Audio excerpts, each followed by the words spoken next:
से सुनना है, गौर से। ये नहीं है कि जैसे सुबह मैडम रोज बोलती है जूते पहन के आओ, ड्रेस पहन के आओ, कल फिर आ जाएंगे ऐसे ही।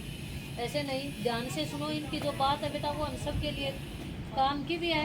और जो इस समय जो जैसे कोरोना के हाल हुआ था, हमारे देश का जो हाल हुआ था, इस ऐसा कुछ भी होता ना तो उस समय हमें ध्यान में आता है कि हमें अन्न की बचत कितनी करनी चाहिए।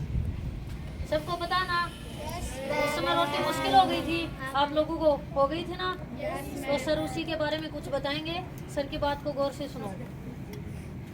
चलिए सर।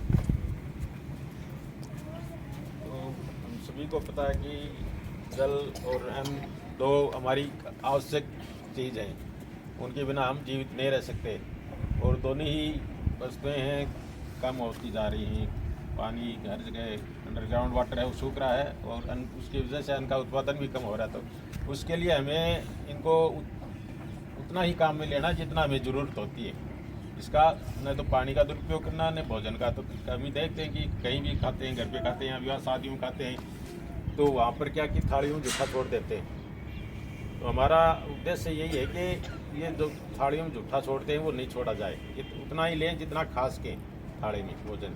तो उसके लिए हम शपथ लेंगे आज कि हम जहाँ भी खाएंगे, चाहे घर हो चाहे बाहर, थाली में उतना ही भोजन लेंगे जितना हम खास के। तो थाली में जूठन नहीं छोड़ेंगे, उसके लिए शपथ लेंगे। शपथ ऐसे करो। हमसे क्या याद करो ऐसे।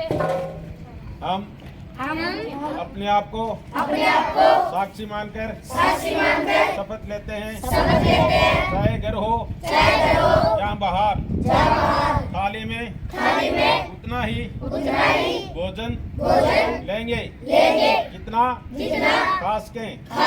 थाली में जूठन छोड़कर भोजन का अनादर नहीं करेंगे। तो इस बात को अपने जीवन में अपनाना है, और जहाँ भी बैठो तो वहाँ सबको बताना है। ठीक है, पढ़ो।